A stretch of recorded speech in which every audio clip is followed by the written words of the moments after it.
আসসালামু আলাইকুম। প্রিয় শিক্ষার্থীবৃন্দ, আজকে তোমাদের মাঝে আলোচনা করব এইচএসসি আইসিটির ৩য় চ্যাপ্টারের ১ম অংশ রূপান্তর নিয়ে।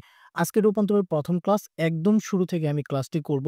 যারা ৩য় অধ্যায় সম্পর্কে মানে কিছুই জানতে না, তারা অবশ্যই আমার এই ক্লাসটি তোমরা স্কিপ না করে দেখবে। আশা করি তোমরা অবশ্যই উপকৃত হবে। আর পরীক্ষায় সৃজনশীল কিভাবে আসে সেটাও আমি তোমাদেরকে পার্ট বাই পার্ট আমি ভিডিওর মাধ্যমে দেখাবো। তো দেখো, সংখ্যা পদ্ধতি কাকে বলে? তো এই যে আমি একটা এখানে সংজ্ঞা লিখে রেখেছি যে বিভিন্ন সাংকেতিক চিহ্ন ব্যবহার করে সংখ্যা লেখা বা প্রকাশ করার পদ্ধতিকেই সংখ্যা পদ্ধতি বলে। বুঝতে পারছো? মানে কোন একটা সংখ্যা লেখার যে পদ্ধতি বিভিন্ন সাংকেতিক চিহ্ন ব্যবহার করে। ধরো আমি এখানে 5 লিখবো। তো 5 লেখার জন্য এই চিহ্নটা ব্যবহার করলাম। বাংলায় 5 লেখার জন্য এই চিহ্নটা ব্যবহার করলাম। আবার ধরো রোমান সংখ্যায় 5 লেখার জন্য এই চিহ্নটা ব্যবহার করব আমরা। তাই না? তো মেইন কথা হচ্ছে যে বিভিন্ন সাংকেতিক চিহ্ন ব্যবহার করে কোন সংখ্যা লেখা বা প্রকাশ করার হচ্ছে পদ্ধতিকেই সংখ্যা পদ্ধতি বলে।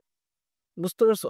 তোমরা এটা মুখস্থ করার দরকার নাই ভাই। তোমরা এটা এমনিই পারবা যে কোনো সংখ্যা মানে বিভিন্ন সাংকেতিক চিহ্ন ব্যবহার করে কোনো সংখ্যা লেখা বা প্রকাশ করার পদ্ধতিকেই সংখ্যা পদ্ধতি বলে।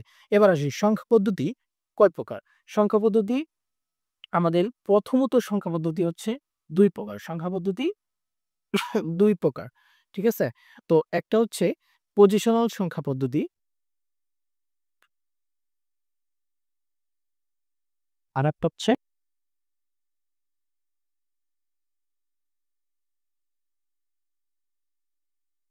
নন পজিশনাল সংখ্যা পদ্ধতি। ওকে?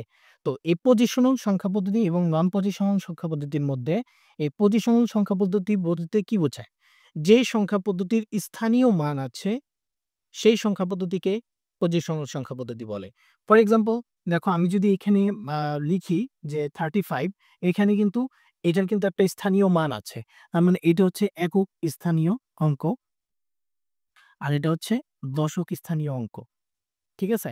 তার মানে এইটা তুমি যদি এই ৩ টা তুমি এই পাশে লিখতা, আর ৫ টা যদি তুমি এই পাশে লিখতা, তাহলে কিন্তু এটার মান ঘুরে যেত। ঠিক আছে?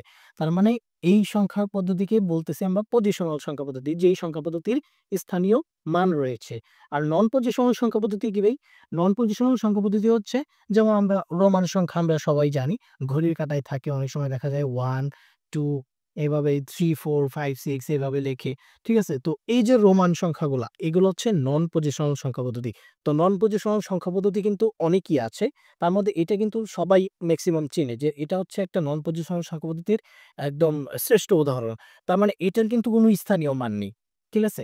তো নন পজিশনাল সংখ্যা পদ্ধতি মানেই হচ্ছে যেই সংখ্যা পদ্ধতির স্থানীয় মান থাকবে না, এবং পজিশনাল সংখ্যা পদ্ধতি মানে হচ্ছে যে সংখ্যা পদ্ধতির স্থানীয় মান থাকবে। তো এই পজিশনাল সংখ্যা পদ্ধতি আমাদের ৪ প্রকার। পজিশনাল সংখ্যা পদ্ধতি ৪ প্রকার। দেখো প্রিয় শিক্ষার্থীবৃন্দ, তোমরা আজকের ক্লাসটি স্কিপ না করে দেখবে। তাহলে তোমরা এই সংখ্যা পদ্ধতির যেই প্রাথমিক ধারণা যেখান থেকে হচ্ছে সৃজনশীলের ক নাম্বার প্রশ্ন অ্যান্সার করে, তোমরা এটা আজকে ক্লাসের মাধ্যমেই শিখে যাবে ইনশাআল্লাহ। তোমাদের আর নতুন করে পড়তে হবে না। তো এখানে আছে পজিশনাল সংখ্যা পদ্ধতি। ১ম এ হচ্ছে দশমিক সংখ্যা পদ্ধতি। তারপরে আছে আমাদের বাইনারি, বাইনারি সংখ্যা পদ্ধতি। তারপরে আছে আমাদের অক্টাল, অক্টাল সংখ্যা পদ্ধতি, এবং লাস্ট ওয়ান হচ্ছে হেক্সাডেসিমাল, হেক্সাডেসিমাল। তো হেক্সাডেসিমাল সংখ্যা পদ্ধতি।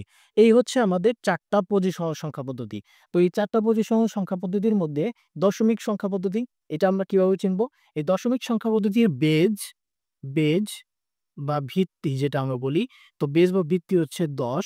আর এই সংখ্যা পদ্ধতির আমরা চিনব কিভাবে? এই সংখ্যা পদ্ধতি হচ্ছে তোমার 0, 1, 2, 3, 4, 5, 6, 7, 8 এবং 9, মানে 0 থেকে 9 পর্যন্ত মোট ১০ টি মৌলিক চিহ্ন ব্যবহার করা হয় হচ্ছে দশমিক সংখ্যা পদ্ধতিতে। আর এই দুঃখিত। এই দশমিক সংখ্যা পদ্ধতি হচ্ছে আমরা ব্যবহার করি আমাদের দৈনন্দিন কাজে। ঠিক আছে? তারপরে বাইনারি সংখ্যা পদ্ধতি, এটার বেস বা ভিত্তি হবে আমাদের ২।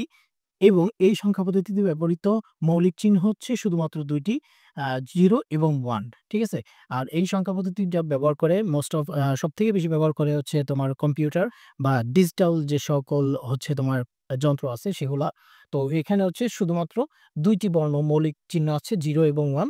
এই 0 এবং 1 এর মাধ্যমে সমস্ত কিছু এখানে প্রকাশ করা হয়। আর এটার বেস হচ্ছে ২। তারপরে অক্টাল সংখ্যা পদ্ধতি, এটার বেস হচ্ছে তোমার 8 এবং এই সংখ্যা পদ্ধতিতে ব্যবহৃত মোট মৌলিক চিহ্ন হচ্ছে তোমার ৮ টি 0, 1, 2, 3, 4, 5, 6 এবং 7। তার মানে 0 থেকে 7 পর্যন্ত মোট ৮ টি মৌলিক চিহ্ন ব্যবহার করা হয় অক্টাল সংখ্যা পদ্ধতিতে এবং এটার বেস হচ্ছে 8। এবং হেক্সাডেসিমাল সংখ্যা পদ্ধতি, এটার বেস হবে হচ্ছে ১৬। আর এখানে 0 থেকে 9 পর্যন্ত মোট ১০ টি বর্ণ 0, 1, 2, 3, 4, 5, 6, 7, 8, 9 এবং তারপর হচ্ছে A, B, C, D, E, F, ঠিক আছে? তাহলে 0 থেকে 9 পর্যন্ত মোট ১০ টি বর্ণ আর A থেকে F পর্যন্ত মোট হচ্ছে তোমার ৬ টি বর্ণ। তাহলে হয়ে গেল আমাদের মোট ১৬ টি বর্ণ। আর যেহেতু ১৬ টি মৌলিক চিহ্ন ব্যবহৃত হয়, তাই এই সংখ্যা পদ্ধতির বেস হচ্ছে আমাদের ১৬। এখানে তোমরা একটু মনে রাখবা যে A মানে হচ্ছে ১০, ১০ কে বোঝাবো। ৯ এর পরে A মানে ১০, B মানে হচ্ছে ১১, C মানে হচ্ছে ১২, D মানে হচ্ছে ১৩, E মানে হচ্ছে ১৪ আর F মানে হচ্ছে ১৫। তোমরা জাস্ট এটা একটু মনে রাখবা। ঠিক আছে? পরবর্তীতে অঙ্ক করতে গেলে এটা আমাদের লাগবে। তো প্রিয় শিক্ষার্থীবৃন্দ, পরীক্ষাতে আমাদের যেভাবে আসে, আমাদের পরীক্ষা আসতে পারে যে দশমিক সংখ্যা পদ্ধতি কাকে বলে।